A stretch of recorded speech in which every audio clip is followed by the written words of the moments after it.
রাসূল সাল্লাল্লাহু আলাইহি সাল্লাম বলছেন, সবচেয়ে মানুষের জন্য ভয়াবহ, সবচেয়ে মানুষের জন্য বিপজ্জনক বস্তু হলো নারী। আমি মুহাম্মদ সাল্লাল্লাহু আলাইহি সাল্লাম ছেড়ে যায়নি কোনো বস্তু যেটা পুরুষের জন্য বিপজ্জনক হতে পারে নারীদের চেয়ে।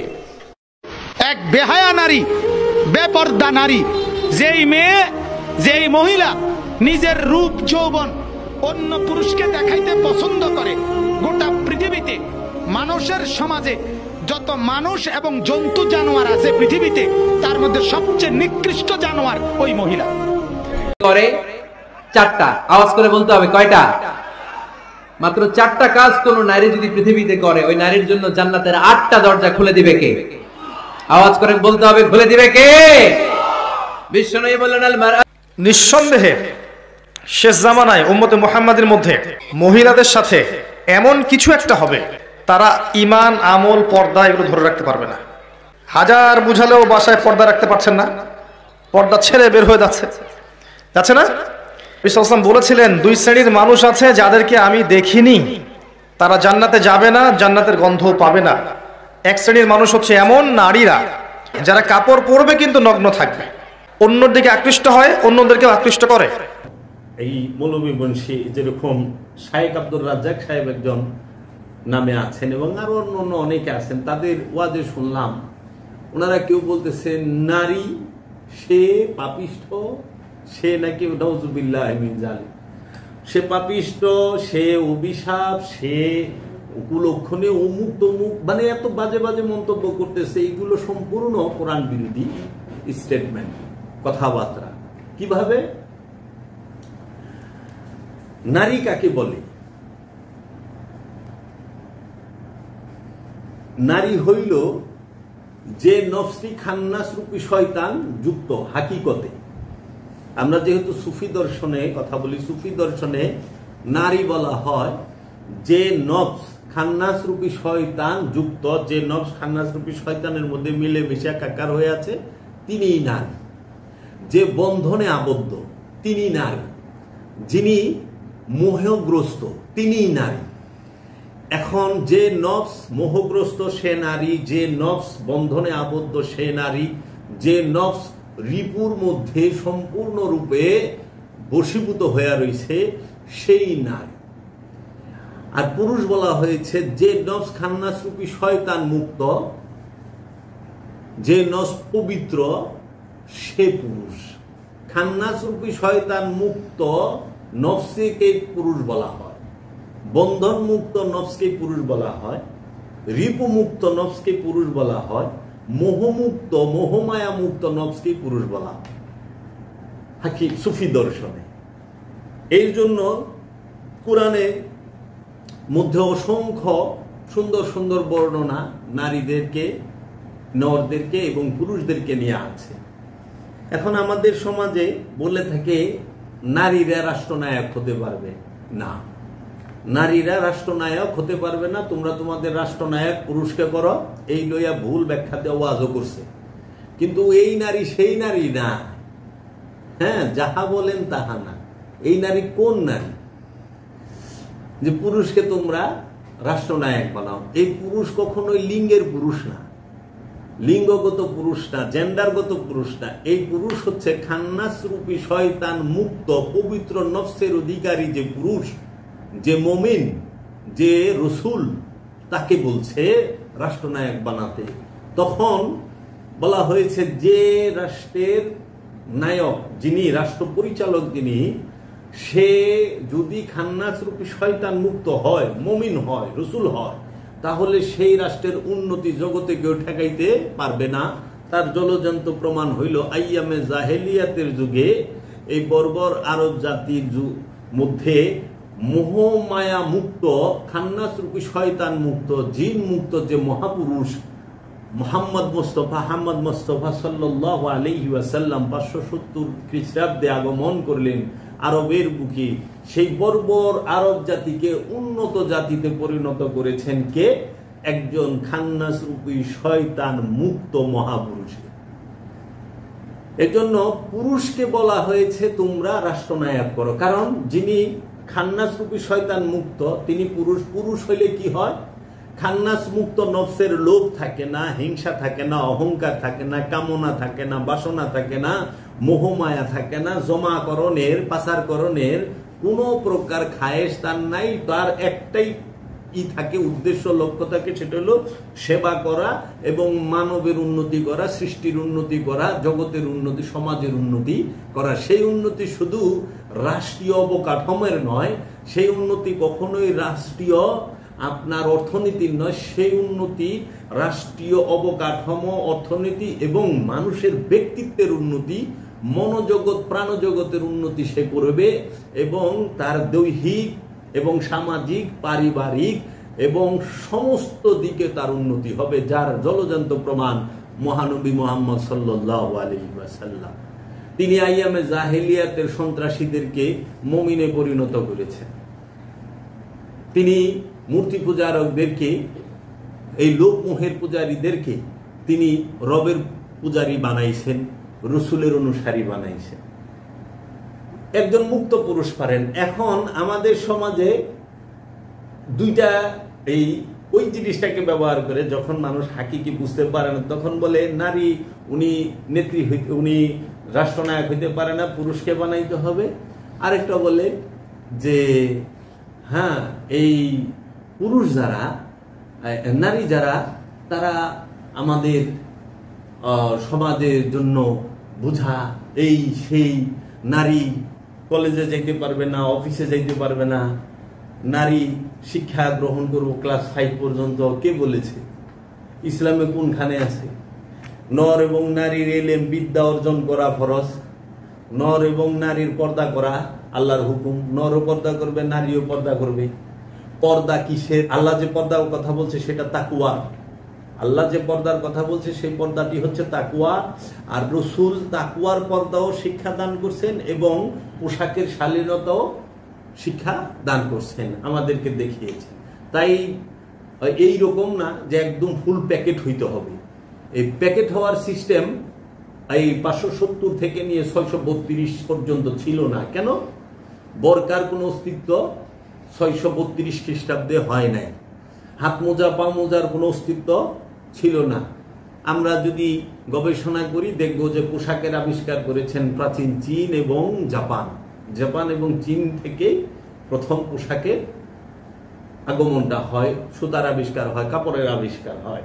তাহলে পরে এই যে আধুনিক যুগে মেশিনের দ্বারা মোজা, এই বোরকা, এই বিষয়গুলো আমরা দেখতে পাই। পোশাক কি কখনো মানুষকে সেভ করতে পারে? না। পোশাক যদি মানুষকে সেভ করত, তাহলে 6 বছরের শিশু মেয়ে কেন ধর্ষিত হয়?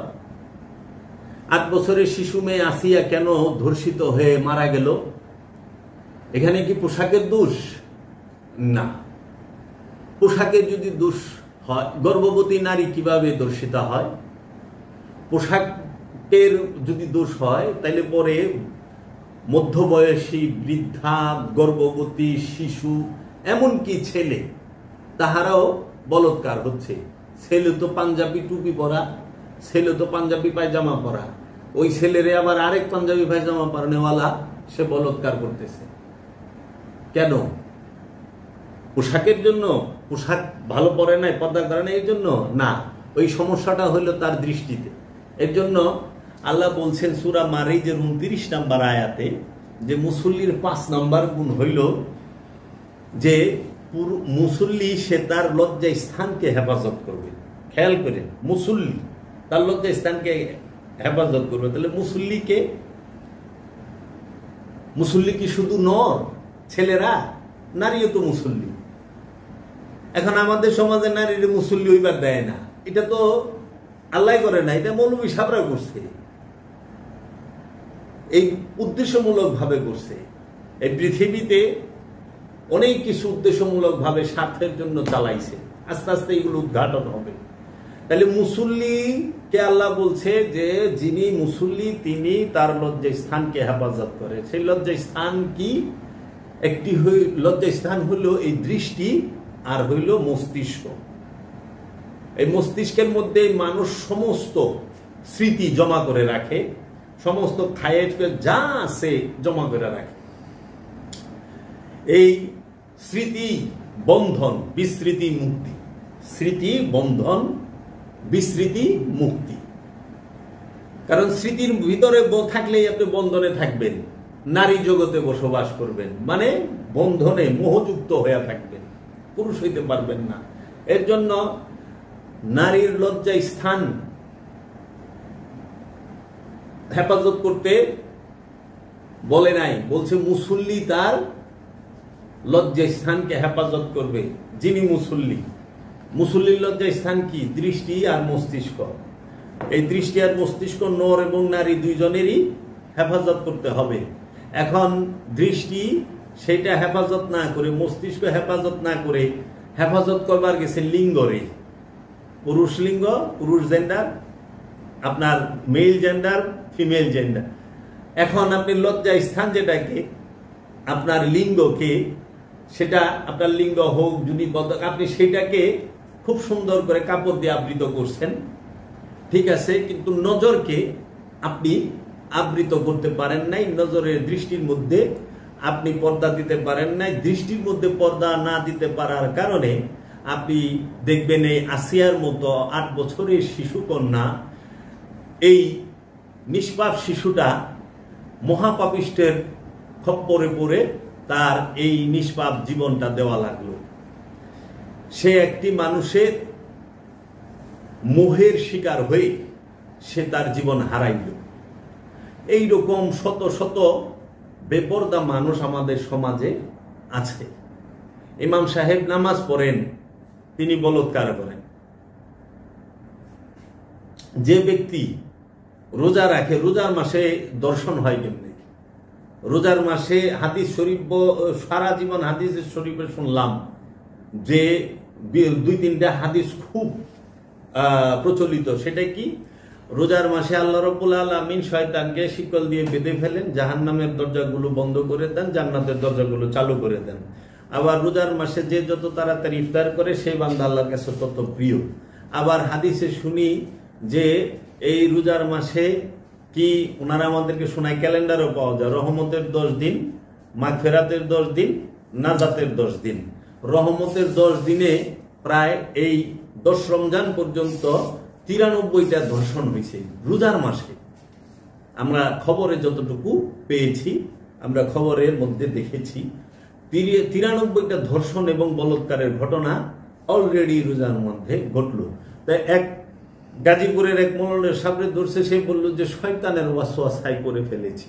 শয়তানের ওয়াসওয়াসায় যে করলেন, শয়তান তো বান্দা, আপনারাই তো হাদিস করেন। এখন শয়তানে বান্দা, শয়তান আপনারা শ্বশুরি দিছে, আপনি আরেকজনের বলৎকার করে দিয়েছেন। এই যে বিষয়গুলো নারীকে তুচ্ছতাচ্ছিল্য করে, নারীর পোশাকের স্বাধীনতা নিয়ে কথা উঠে, নারীর পোশাক নিয়ে কথা উঠে, আপনারা সমাজেই ছেলেরা, পুরুষেরা, তাদের কি পোশাকের শালীনতা নাই? পুরুষের পোশাকের বেলায় শালীনতার বক্তব্য তো দেন না। অবশ্যই পোশাক নর এবং নারীর শালীনতায় মধ্যে থাকতে হবে। আর সবচেয়ে বড় জিনিস হইল, যার রূপ তার চিকিৎসা করতে হবে, যার রূপ তার চিকিৎসা করতে হবে। যে অসুস্থ সে চিকিৎসা নেবে। যে নজরকে হেফাজত করতে পারে না, মস্তিষ্ককে হেফাজত করতে পারে না, সে সর্বস্থানে যাবে কেন? আমাদের দেশে এখন যে পর্দার বিষয়ে অনেক কথা বলা হচ্ছে এবং নারীদেরকে অনেক বিষয়ে তুচ্ছ-তাচ্ছিল্য করা হচ্ছে, সেটা সম্পূর্ণ স্বাধীনতা, মানুষের স্বাধীনতা বিরোধী। আল্লাহ কার উপর জোর জুলুম করে নাই, আল্লাহ জোর জুলুম করার হুকুমও দেন নাই। আল্লাহ বলছে জবরদস্তি করো না। নারী সে মহাশক্তি। কিরকম? এই পৃথিবীতে যাহা আছে কল্যাণকর, অর্ধেক তার গড়িয়াছে নারী, অর্ধেক তার নর। এই পৃথিবীতে যত কল্যাণময় বিষয় আছে সমস্ত কিছুই নারী মহাশক্তি। সবসময় এই মায়ের জাত, মেয়ের জাত, বোনের জাত, এরা সবাই আমাদেরকে সহযোগিতা করেছেন। ইসলামের মধ্যে সর্বশ্রেষ্ঠ অবদান যদি রসুলের পরে কাহারও থাকে, তিনি কিন্তু নারী। তিনি সৈয়দনা মা খাদিজাতুল কুবরা আলাইহিস সালাতু ওয়াস সালাম, উম্মুল মুমিনিন। মা খাদিজাতুল কুবরা ইসলাম প্রচারের জন্য এই পৃথিবীর বুকে সর্বশ্রেষ্ঠ দান করেছেন। মা খাদিজাতুল কুবরা প্রায় আপনার শত শত উট ছিল, সম্পদ ছিল, সমস্ত কিছু ইসলামের জন্য আল্লাহ রসুলের দান করে দিয়েছেন। ওনার শত শত গোলাম ছিল, আল্লাহ রসুলের জন্য সেগুলোকে মুক্ত করে দিয়েছেন। মা খাদিজাতুল কুবরা ইসলামের জন্য সর্বশ্রেষ্ঠ অবদান রেখেছেন। পৃথিবীর বুকে ইসলামের জন্য মা মরিয়মের অবদান আছে। ইসলামের জন্য পৃথিবীর বুকে সর্বশ্রেষ্ঠ অবদান কার? সৈয়দনা মা খাদিজা আলাইহিস সালাতু ওয়াস সালামের। মা আমেনার অবদান আছে। ধন্য হব মা আমেনা, ধন্য আপনি চিরদিন, আপনার উসিলায় পাইলাম মা গো রাহমাতাল লিল আলামিন। আমার মা মরিয়ম, তিনার অবদান আছে ইসলামের জন্য। মা মরিয়ম তিনি ইসলামের এই দিনের জন্য সর্বশ্রেষ্ঠ হেফাজত এবং সর্বশ্রেষ্ঠ সেবা করেছেন। মা আসিয়া তিনি ইসলামের মধ্যে অনেক বড় অবদান রেখেছেন। মা হাজেরা তিনি ইসলামের জন্য অবদান রেখেছেন। আবার দয়াল রসুল আকরাম সাল্লাল্লাহু আলাইহি ওয়াসাল্লামের সময়ে মা আয়েশা তিনি অবদান রেখেছেন। সর্বশ্রেষ্ঠ কুরবানি যিনি দিয়েছেন জগতের বুকে ইসলামের জন্য, তিনি হচ্ছেন সৈয়দাতুন নিসা মা ফাতেমাতুজ জাহরা আলাইহিস সালাতু ওয়াস সালাম। তিনি দিনকে বাঁচাবার জন্য তার বংশকে কাটায় দিয়েছেন। আর সেই মহিয়সী নারী, যিনি আমার জননী, যিনি আমার বোন, যিনি আমার সহধর্মিনী, যিনি আমার কন্যা, সেই নারী সম্পর্কে, সেই রমণী সম্পর্কে যে বাজে মন্তব্য আমরা শুনি, আমাদের হৃদয়ে রক্তক্ষরণ হয়। কখনোই এটা হতে পারে না যে একজন আলেম কিভাবে বলে একটা মেয়ে ক্লাস 5 পর্যন্ত পড়বে, এর বেশি না। আবার ওই আলেম সাহেব যখন হসপিটালে তার স্ত্রীর নিয়ে যায় ডেলিভারি, তখন নারী ডাক্তার বলে। তো মেয়ে যদি ভার্সিটিতে না পড়ে, মেডিকেলে না পড়ে, ডাক্তার হবে কিভাবে? আপনি মেয়েদেরকে ক্লাস 5 পর্যন্ত পড়তে দিবেন, এর বেশি পড়তে দিবেন না। আবার ডাক্তার দেখাইতে গেলে আপনি নারী ডাক্তার খুঁজেন। এটা কোন ধরনের যুক্তি? আপনারা যে গুমরাহ, এই মৌলবাদী যারা আছে, কট্টর, সবাই না, যারা কট্টর এই ওহাবিজম, এইটার মাথা খারাপ। এই ওহাবিজমের মৌলবীরা তারা নারীকে ক্লাস 5 পর্যন্ত পড়াইবো, আর বিয়ে করার পরে ডেলিভারির লেগে মহিলা ডাক্তার খুঁজবো। তো 5 পাস করে ডাক্তার হয় নাকি? স্ত্রীরে দেখাইতে গেলে ডাক্তার খুঁজে। এই মহিলা ডাক্তার কে আছে বলেন? কেন? পুরুষ ডাক্তারে হাত ধরা পারবো না, বুক চেক করা পারবো না, মুখ খইলা জিবলা দেখা পারবো না, আর নারী ডাক্তার খুঁজে। 5 পর্যন্ত পড়লে ডাক্তার হয়? হ্যাঁ, ওনাদের বেলায় হবে, ওনারা তাই করবে। বিশ্বের সাথে তাল মিলিয়ে আমরা অনেক পিছিয়ে, আমাদের শিক্ষা ব্যবস্থা অনেক দুর্বল। আর এইবার দুর্নীতিতে বাংলাদেশ 13 নম্বর হয়েছে সারা ওয়ার্ল্ডের মধ্যে, 13 নম্বর দুর্নীতিগ্রস্ত দেশ। এই যে বিষয়গুলো আমাদের এইখানে নারীদেরকে সব জায়গায় বঞ্চিত, অবহেলিত, তাদেরকে তুচ্ছ-তাচ্ছিল্য করে কথা বলে। নারী আশীর্বাদ, নারী অভিশাপ না। মেয়ে আশীর্বাদ, মেয়ে অভিশাপ না। আল্লাহর রাসূল সবচেয়ে বেশি আদর করছেন তার কন্যাকে, যিনি বতুল যাকে বলা হয়।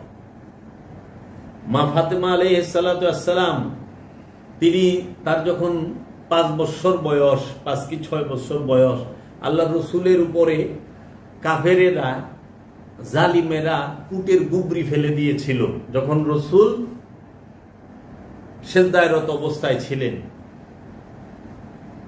আল্লাহ রসুল পিঠে ব্যথা পেয়েছিলেন, তখন কেউ মুখ করে রসুলের বাড়ির দিকে, ঘরের দিকে চিল্লায়া বলছিল যে আল্লাহ রসুলের মাথার এবং পিঠের উপরে গুবরি ফেলে দেওয়া হয়েছে। তখন সাইয়েদেনা মা ফাতেমাতুজ জাহরা দৌড়ায় আইসা এই ছোট ছোট হাত দিয়া বাবার মাথার এবং পিঠের এই ওজন, এই গুবরি এটা সরায় এবং আল্লাহ রসুলের হাত মুবারক দইরা নিয়া জমজম কূপের সামনে আল্লাহ রসুলের চুল মুবারক ধুইয়া পরিষ্কার করে দেয়। আল্লাহ রসুলের লম্বা লম্বা চুল মুবারক ছিলেন। নারী সাইয়েদেনা মা খাদিজাতুল কুবরা আল্লাহ রসুলের সাথে যুদ্ধে এই যে যত দিনের দাওয়াতের সময় পাশে দাঁড়ায় থাকতেন। মা ফাতেমা প্রতিটা যুদ্ধে রসুলের সাথে থাকতেন। রসুলের সাথে হজে নারীরা, রসুলের সাথে সলাতে নারীরা, রসুলের সাথে জিহাদে নারীরা, রসুলের সাথে রসুলের উপর ঈমান আনয়নকারী নারীরা। পৃথিবীতে 4 জন নারী শহীদ হয়েছেন, শাহাদাত বরণ করেছেন। সর্বশ্রেষ্ঠ রবের জন্য যিনি শহীদ হন তিনি মা আসিয়া, লা ইলাহা ইল্লাল্লাহ বলার কারণে যার জীবন দিতে হয় তিনি হচ্ছেন মা আসিয়া, মুসা নবীর মা, যাকে থেতলিয়ে দেওয়া হয়। মুহাম্মদ রাসূলুল্লাহ বলার কারণে যিনি শহীদ হন তিনিও নারী, তিনি হযরত সুমাইয়া মা, এক সাহাবীর মা। মুহাম্মদ রাসূলুল্লাহ বলার কারণে যিনি শহীদ হন তিনি নারী।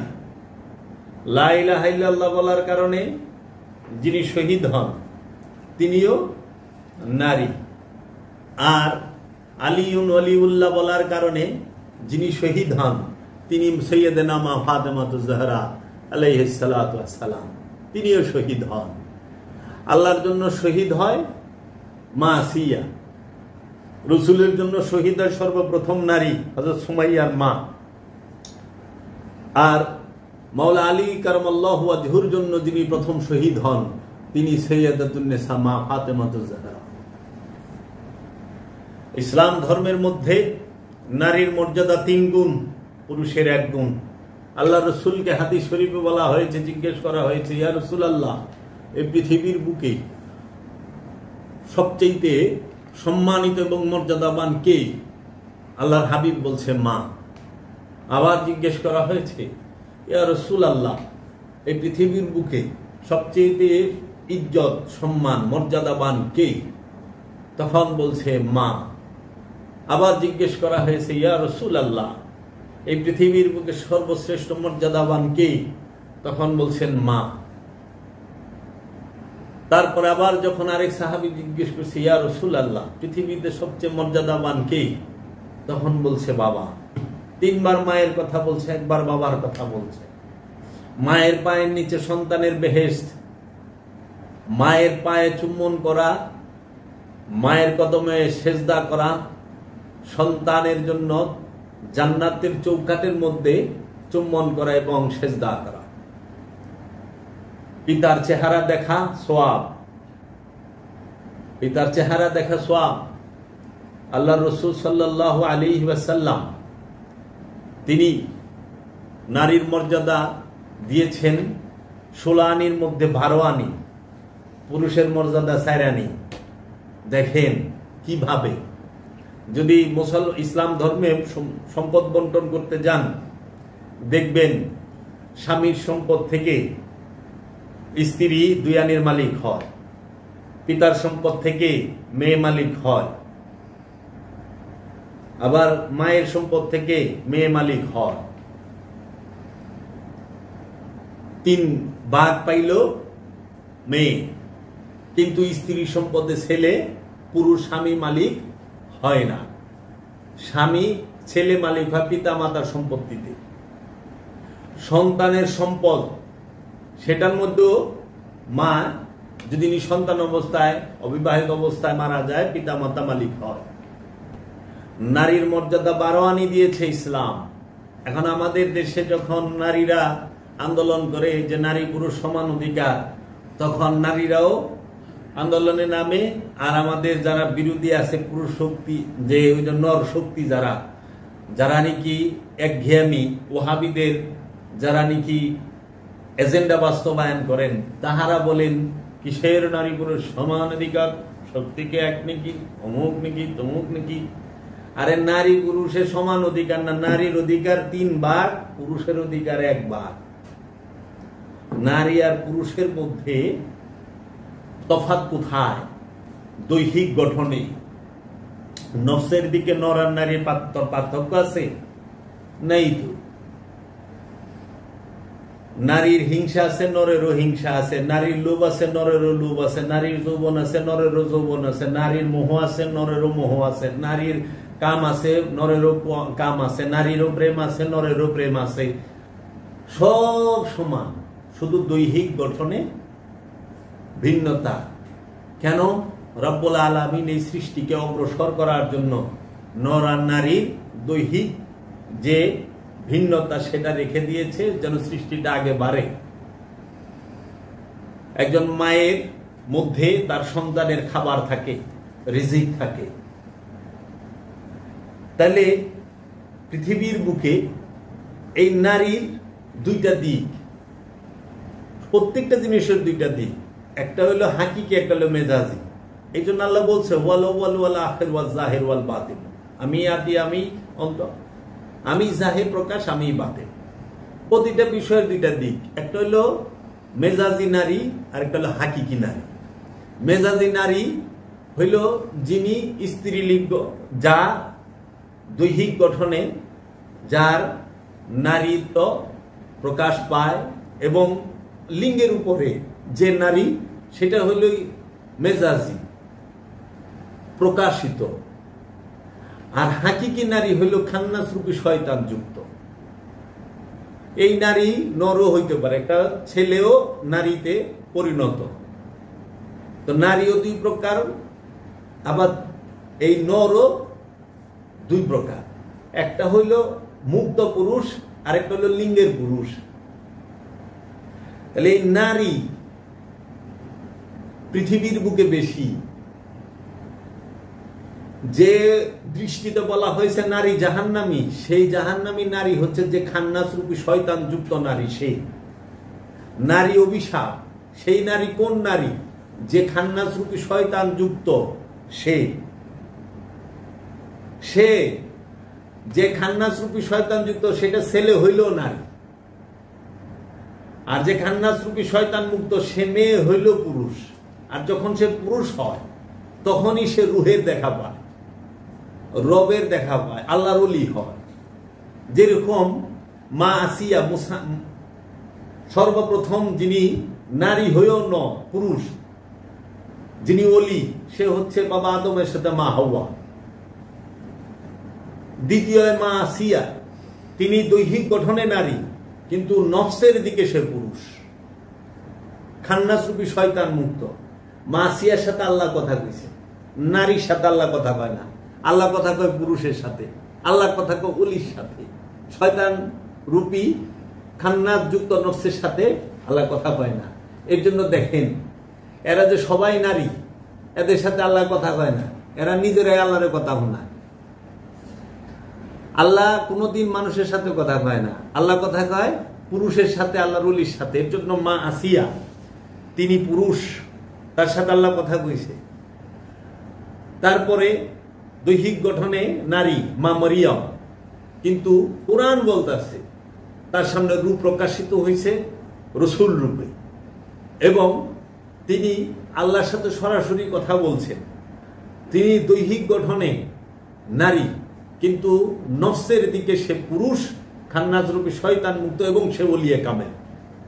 ওলিয়ে কামেল দেখেই তার সাথে আল্লাহ কথা কইছে, এবং তার ঘরে, তার গর্ভে নবীর আগমনের এই প্রাকৃতিক প্রক্রিয়াটা রেখেছেন আল্লাহ। পুরুষকে, নারী হয়েও পুরুষ, সে হচ্ছে মা আমেনা আলাইহিস সালাতু ওয়াসসালাম, আল্লাহ রসুলের আম্মা জান, মহানবী মুহাম্মদ সাল্লাল্লাহু আলাইহি ওয়াসাল্লামের আম্মা জান, যার গর্ভে এই জগতের কুল কায়নাতের যিনি রহমা, তার এই মেজাজি আনুষ্ঠানিক প্রাকৃতিক যে আগমন প্রক্রিয়া সেটা ঘটেছে। খান্নাস রূপী শয়তান মুক্ত নফস, যে দৈহিক গঠনে নারী কিন্তু সে হাকিকতে পুরুষ, মোহমুক্ত নফস, আল্লাহর সাথে আল্লাহর দিদার প্রাপ্ত, সেকে সৈয়দাতুন নিসা মা ফাতেমাতুজ জাহরা আলাইহিস সালাতু ওয়াসসালাম, তিনি নারী হয়েও পুরুষ। আবার হযরত হাসান বসরির মুরিদ এবং খলিফা মা রাবেয়া বসরি, তিনিও দৈহিক গঠনে লিঙ্গের দিকে নারী কিন্তু তিনি দর্শনের দিকে পুরুষ, তিনি হাকিকতে পুরুষ। এর জন্য পুরুষ কখনোই লিঙ্গের উপরে ডিপেন্ডেবল নয়। নর আর নারী এটা হলো লিঙ্গের উপরে নির্ভর করে, যাকারা ওয়া উনসা, পুরুষরা। এখন এই সমাজে নারীদেরকে কাপড় খুব ঢেকে ঢুকে চলতে হবে, আর পুরুষ যারা তাহারা তাদের উপরে একটার পর একটা ফতোয়া, একটার পর একটা দিতেই থাকবে। এটা তো জুলুম। এই মৌলবী মুন্সিরা এক শ্রেণীর, সবাই না, এক শ্রেণীর ওহাবি মোল্লা মুন্সিরা নারীদেরকে যতখানি তুচ্ছতাচ্ছিল্য করে, আল্লাহ আল্লাহ রসুল এই তুচ্ছতাচ্ছিল্য করেন নাই। এরা আল্লাহর নামে নিজেদের ইচ্ছা চালান। আল্লাহ যদি এই মোল্লাদের মতো এত অ্যাকশন মুড হইতো, এত কিছু হইতো, তাই তো খবর আসছিল। আল্লাহ কিন্তু এই মোল্লারা যা কয় আল্লাহ তা করে নাই, বলে নাই। এরা নিজেরা কষতে কষতে এখন নারী দেখলে ওনাদের জিব্বায় লালা আসে। এই সমস্যা ওনাদের জিব্বার, নারীর সমস্যা না। যদি আপনি আপনার নজরকে, দৃষ্টিকে, আপনার লজ্জাস্থানকে হেফাজত না করতে পারেন, দৃষ্টিকে এবং মস্তিষ্ককে, আপনার কাছে শিশু নিরাপদ হবে না, আপনার কাছে নারী নিরাপদ হবে না, গর্ভবতী নিরাপদ হবে না, আপনার কাছে এই বৃদ্ধাও নিরাপদ হবে না। এবং শুধু এইটা যে বাংলাদেশে তা না, এটা বিশ্বের যে কোনো দেশে আপনি আশ্চর্য হবেন। সবচেয়ে বেশি এই সমকামিতার যে ভাব, সেই লক্ষণটি দেখা যায় আমাদের মুসলমান রাষ্ট্রের মধ্যে, পাকিস্তান এবং আরবের মানুষের ভিতরে। যারা আরবে থাকেন তাদেরকে একটু জিজ্ঞেস করে দেখবেন, জুব্বা পরলেই যে সে ভালো মানুষ, টুপি পাঞ্জাবি পরলে আর রুমাল মোড়া দিলেই যে সে ভালো মানুষ, এটা ভাবার কোনো কারণ নাই। আর বোরকা পরলেই যে সে পরহেজগার নারী, সেটা ভাবারও কারণ নাই। কারণ পৃথিবীর মধ্যে সবচেয়ে বড় বড় চোরগুলা কিন্তু বোরকা ব্যবহার করে। এখন দোষ বোরকার না, দোষ হইল ব্যক্তির। যারা নাকি রাস্তাঘাটে পতিতালয়ে কাজকর্ম করে, হেরাও বোরকা বিন্দা হাঁটে না। খারাপ মেয়েরাও তো রাস্তাঘাটে বোরকা পরে হাঁটে। তো কি বোরকার দোষ? না, বোরকা তো পোশাক, অলংকার। এ কি ভালো মন্দ চিনে? বোরকা ভালো মন্দ চিনে না তো। বোরকা বুঝে হেলে শৈল্য যাইব গা, আবার বোরকা নারী শৈল্য আয়া করব। বোরকা হচ্ছে লেবাস। এই লেবাসটা সবচেয়ে বেশি সুবিধা করে যারা জালিম তাদেরকে, লেবাস সুবিধা করে মুনাফিকদেরকে, লেবাসটা সুবিধা করে কাফেরদেরকে। কাফেরেরা লেবাস ধরেই মুসলমানের ভিতরে ঢুকে, মুনাফিকেরা লেবাস ধরেই আপনি দেখবেন যায়া মুসলমানের ভিতরে ঢুকছে। যেরকম এখন ওহাবিরা লেবাস দুইটা আল্লাহর ওলির দরবারে ঢুকছে, আল্লাহর ওলিদের মাজারে ঢুকছে, ঢুইকা আল্লাহর ওলিদের বিরুদ্ধে এবং মাজারের বিরুদ্ধে কথা বলতেছে। এগুলি লেবাসদারি মুনাফিক। ইসলামের ভিতরেও চরিত্র ঠিক নাই, কিন্তু লেবাস পুরা ঠিক। এজন্য লেবাস দিয়া কখনো আপনারা আলেম মাইপেন না। আলেম কাকে বলে? যে নিজেকে জানে, আল্লাহকে জানে, আল্লাহ রসুলকে জানে, তিনি আলেম। আরবি ভাষা জানলে সে আলেম না। আরবিতে পারদর্শী। আলেমের মিনিং দুই প্রকার হয়, মালুম মানে জানি, আলেম মানে জাননেওয়ালা। এলেম মানে বিদ্যা, এলেম উলুম, উলুম এলেম, মালুম আলেম। তারপরে যা মুআল্লিম, মুদাসসির, মুহাদ্দিস, এইভাবে আসে। তো কাজেই আলেম তাকে বলে যে নিজের নফসকে জানে, যে রসুলকে জানে, যে আল্লাহকে জানে, তিনি আলেম।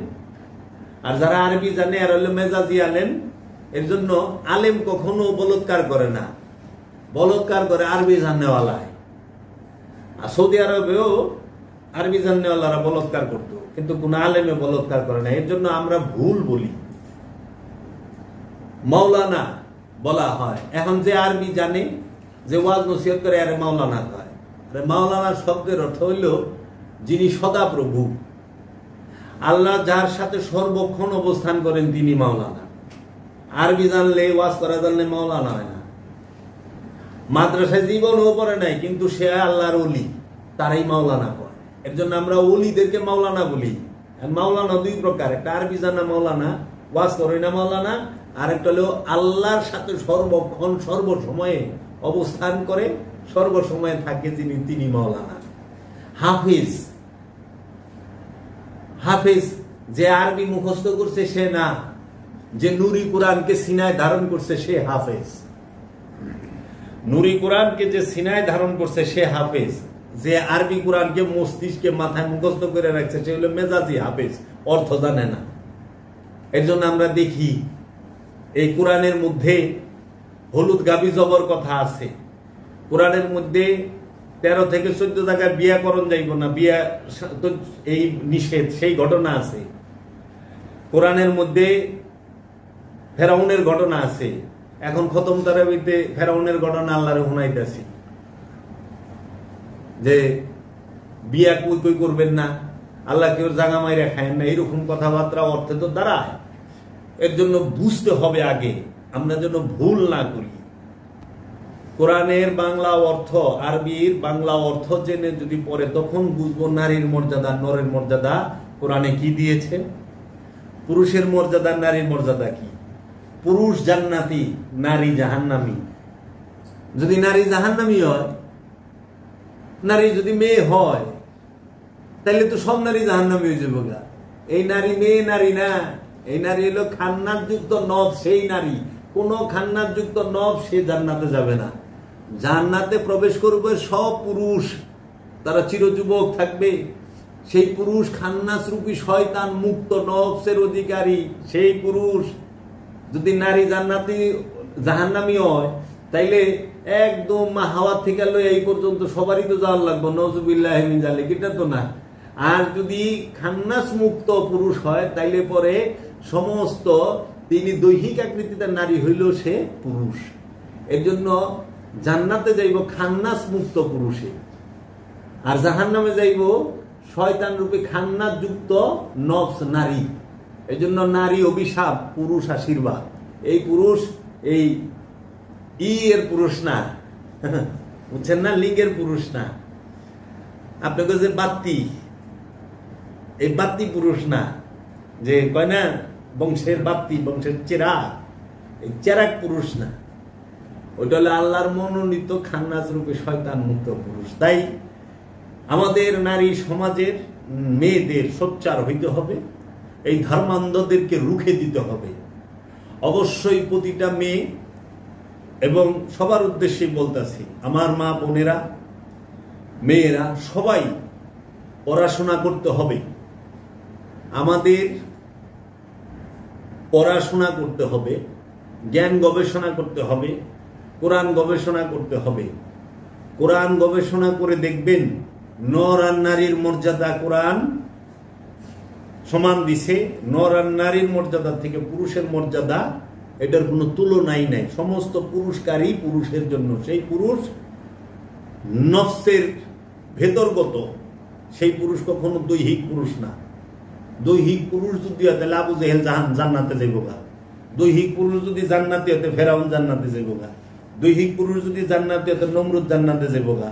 দৈহিক পুরুষ যদি জান্নাতি হয় তাহলে 7 ধাপ জান্নাতে যাইব, এইগুলার একটাও জান্নাতে যাইতে পারবো না, এইগুলা জাহান্নামী। কারণ এটি সবচেয়ে বড় নারী, যে সম্পদ জমা করে সে নারী, যে মোহের মধ্যে ডুবে থাকে সে নারী।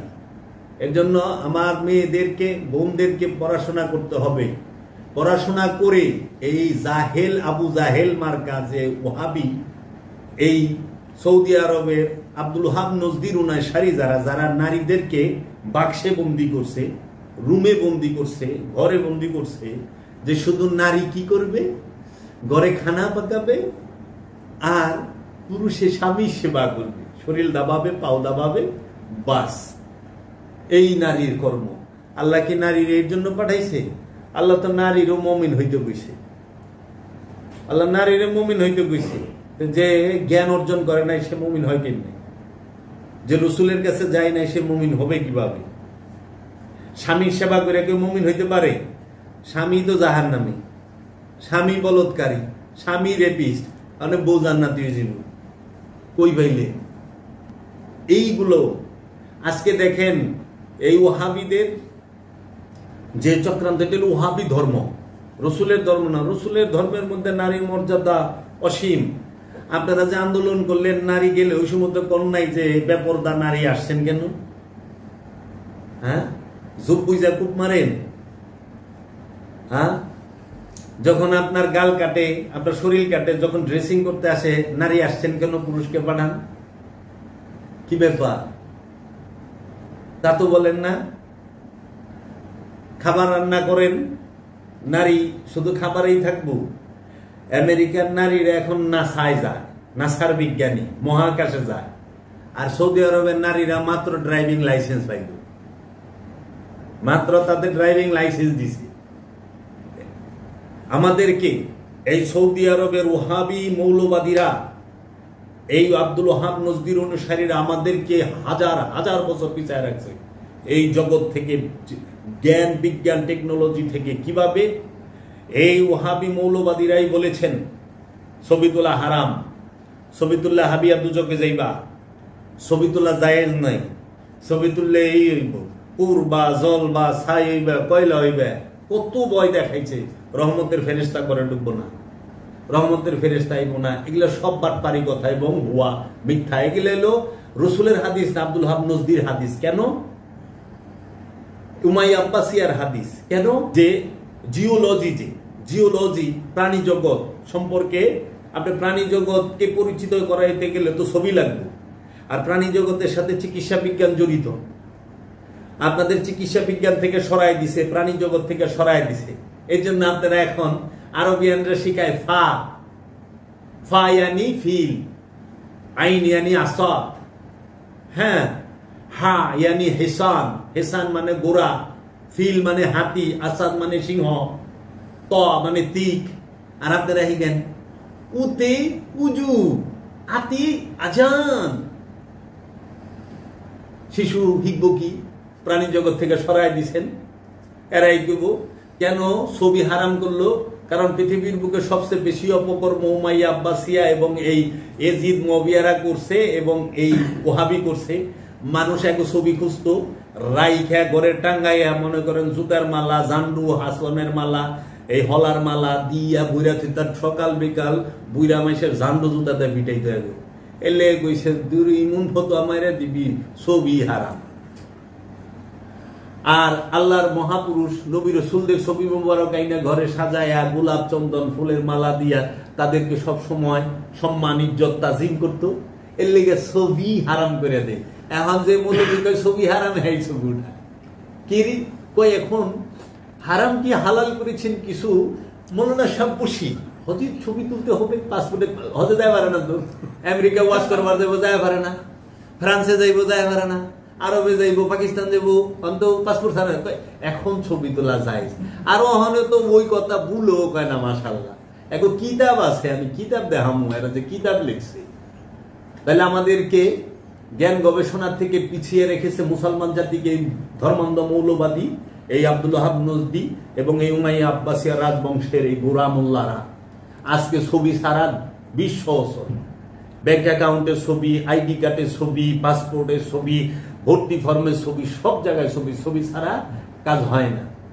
আচ্ছা, তারপরে ইংলিশ বললে তোমরা হাবিয়ার দুজকে যাইবা, এটি কে কইছে? এই ধর্মান্ধ, এই উমাইয়া আব্বাসিয়া এবং আব্দুল আহাব নজদির এই ওহাবিজমের মোল্লারা ইংরেজি বললে ফেরেঙ্গিরি হয়ে যাইবা, হাবিয়ার দুজকে যাইবা।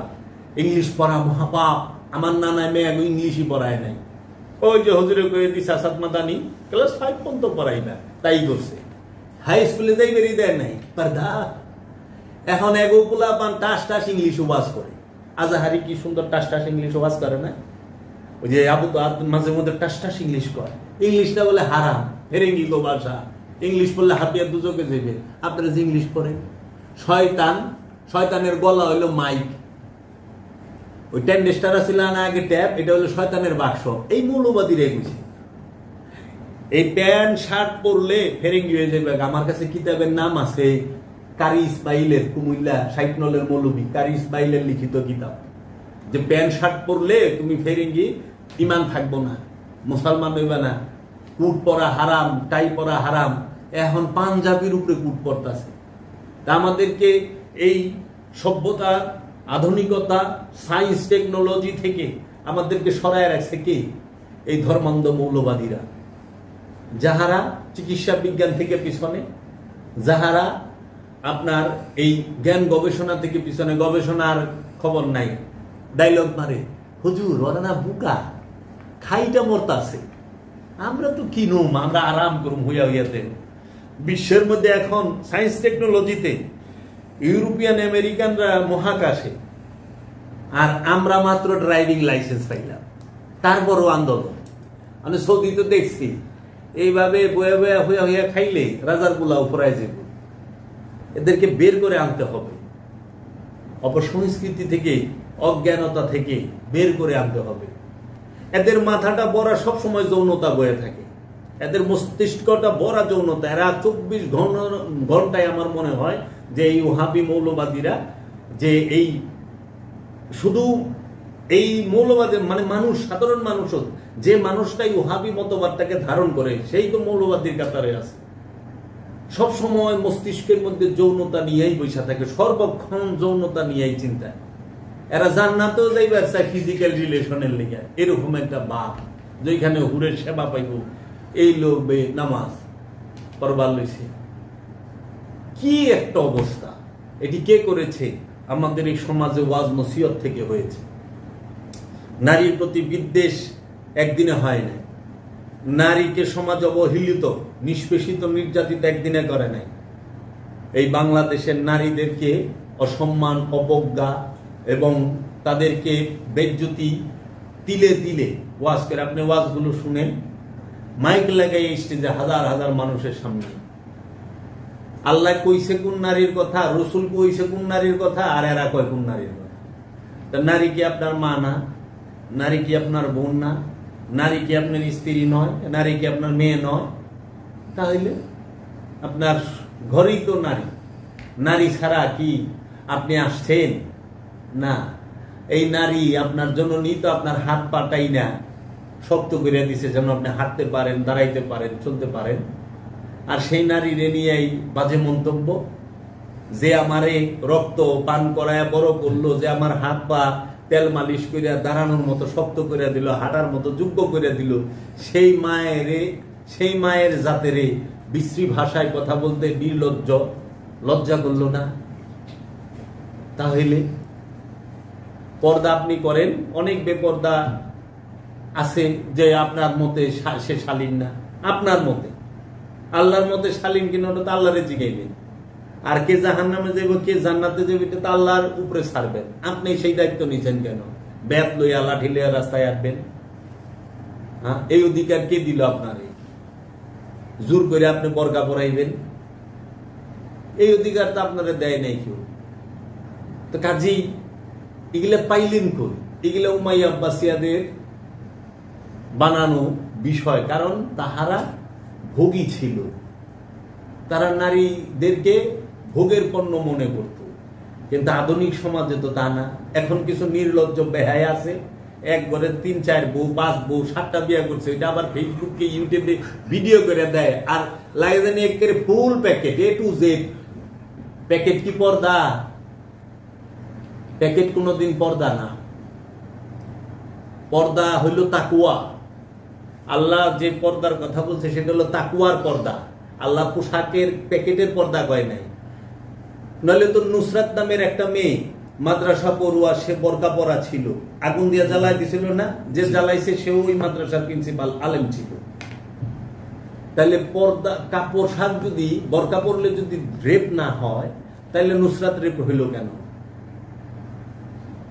বোরকা যদি না পড়লে রেপ, বোরকা পড়লে যদি রেপ না হয়, তাহলে পরে এই আসিয়া রেপ হইল কেন?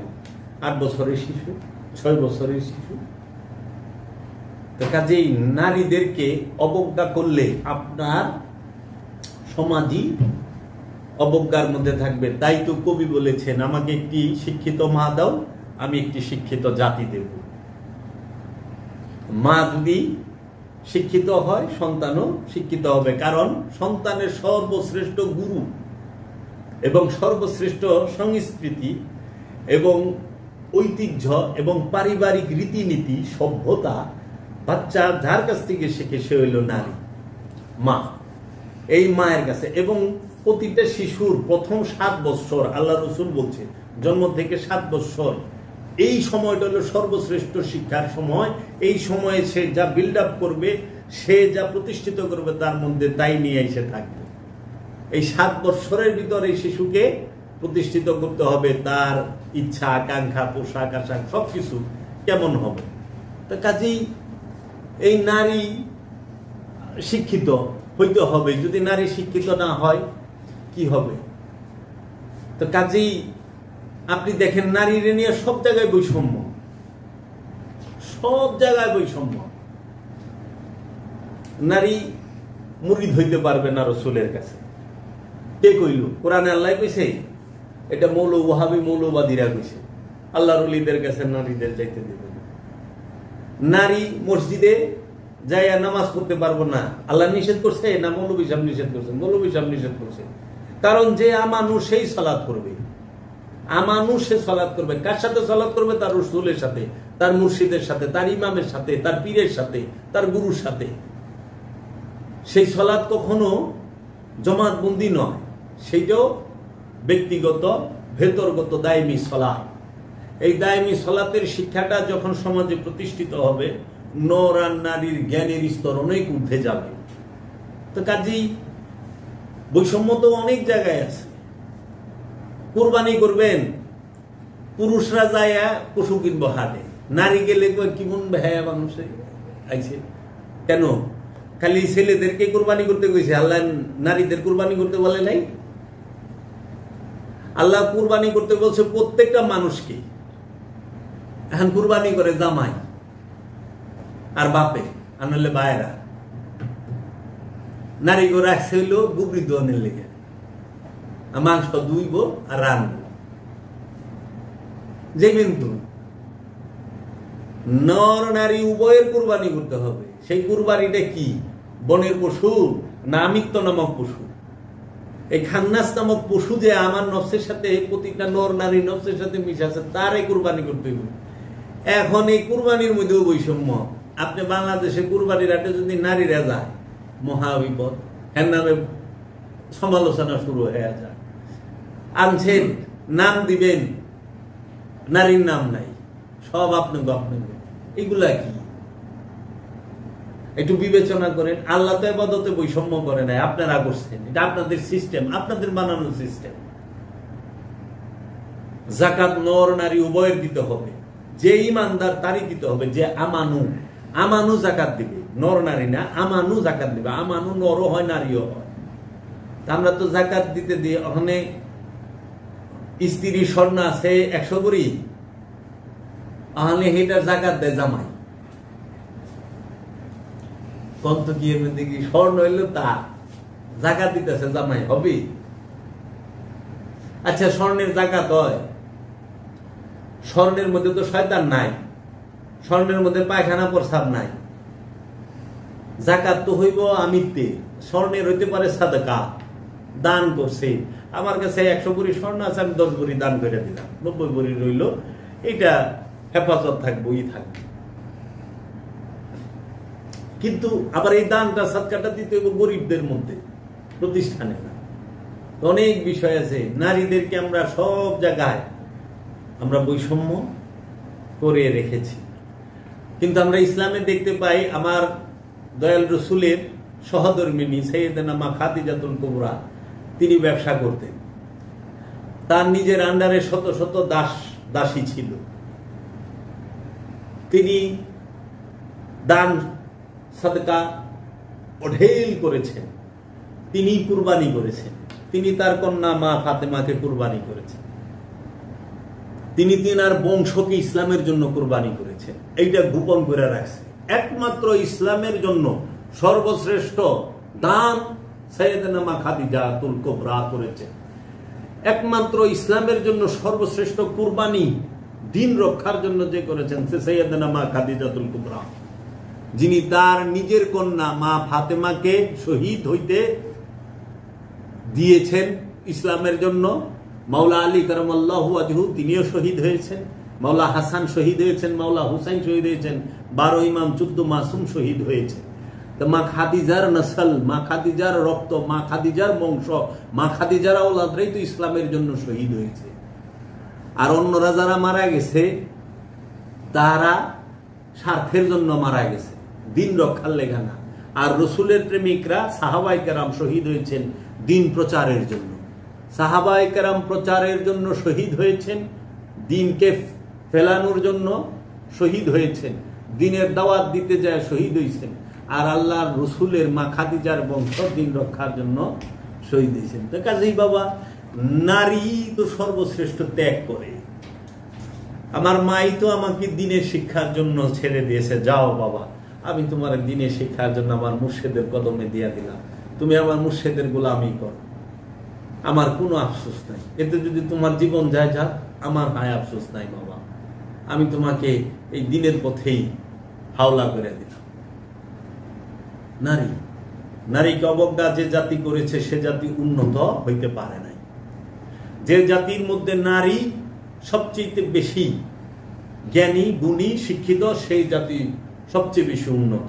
একটু খেয়াল করে দেখবেন, একটা নারী তার ঘরে যত প্রকার কাজ করে মিনিমাম 200-250 উপরে আইটেমের কাজ করে, একটা পুরুষ তার ধারের কাছে না। নারীদেরকে কর্মে নাই কেন? নারীরা ধৈর্যশীল, মারামারি করে না, কামড়াকামড়ি করে না, কাটাকাটি করে না। নরেরা কিছু হইলেই বিড়ি দিতে দেরি এসে কিলাকিলি লেগে গেছে, কমান্ড মানে না। কামসুরের মধ্যে ছেলেদের এটা বেশি। পড়াশোনায় যাইবেন, ভালো ভালো রেজাল্ট দেখবেন মেয়েদের, লিখতেই আছে। আর ছেলেদের দেখবেন খালি হাকি হুকি, ঝুঁকি ঝুঁকি মারব। হ্যাঁ, আমরা ছোট বড় করতেছি না, নারীদেরকে সম্মান করতে হবে, ইজ্জত করতে হবে, নারীদেরকে সাথে নিয়ে চলতে হবে। এর জন্য রসুলের সুন্নত, তুমি যদি জিহাদেও যাও তাও তোমার স্ত্রী, কন্যা, তোমার মাকে সাথে নাও। তুমি যদি ভ্রমণেও যাও তাও তোমার মা, বোন, স্ত্রী, কন্যাকে সাথে নিয়ে যাও। এরা এখান থেকেই শিখবে। আপনি দেখেন মাওলা হোসেন কারবালায় তার স্ত্রী, কন্যা, বোন সবাই সাথে নিয়ে গেছে। মা মহানবী মুহাম্মদ সাল্লাল্লাহু আলাইহি ওয়াসাল্লাম তিনি আবু কুবাইস পাহাড়ে দিনের দাওয়াত দিবে আবু জেহেল, আবুল আহাবদেরকে যখন ডাকছে তখন মা খাদিজার সাথে। আল্লাহ রসুল রাহমাতুল লিল আলামিন যখন মদিনার মধ্যে বিভিন্ন যুদ্ধের মধ্যে গেছে, সেই যুদ্ধের ময়দানে মা ফাতেমা এবং আমার অন্য অন্য আম্মা জানেরা ছিলেন। নারীদেরকে ঘরে বন্দি কে করলো? আইয়ামে জাহেলিয়া।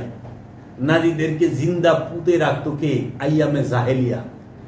নারীদেরকে অশিক্ষিত করে রাখতো কে? আইয়ামে জাহেলিয়া।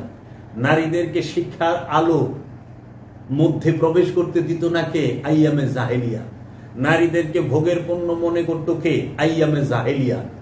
নারীদের উপরে ব্যভিচার জুলুম করতো কে? আইয়ামে জাহেলিয়া।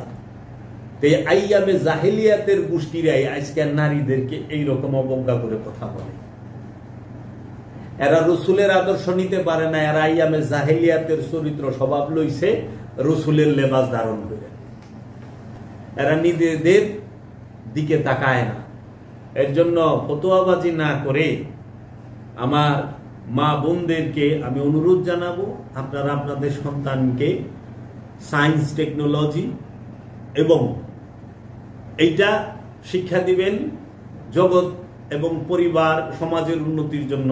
আর অবশ্যই দায়মি সালাতের শিক্ষা দিবেন আপনাদের নফসের ভেতরের উন্নতির জন্য, মনোজগৎ প্রাণজগতের উন্নতির জন্য।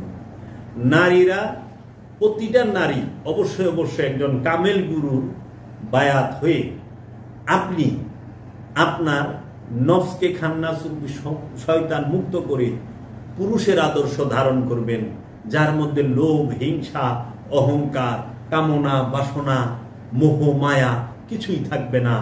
সে হবে একজন মুমিন, আল্লাহর মুমিনা বান্দি।